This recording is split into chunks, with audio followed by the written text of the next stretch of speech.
মহাভারতের বিশাল কাহিনীর মাঝে লুকিয়ে আছে এক অজানা অধ্যায়।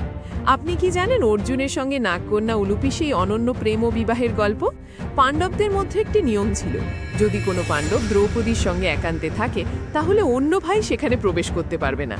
একদিন অর্জুন শিবের ধনুক আনতে গিয়ে অজান্তেই এই নিয়ম ভঙ্গ করলেন।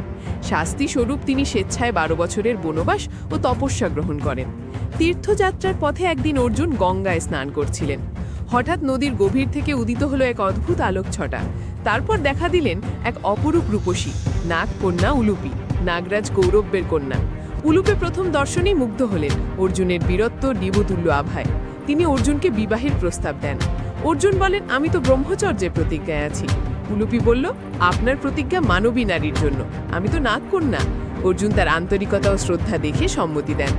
নাগলোকে অনুষ্ঠিত হয় তাদের বিবাহ।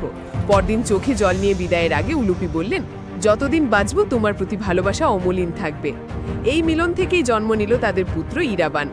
আপনি যদি মহাভারতের এই অজানা কাহিনী পছন্দ করেন এবং আরও এমন গল্প শুনতে চান, তাহলে আমাদের চ্যানেলটি অবশ্যই সাবস্ক্রাইব করে পাশে থাকুন।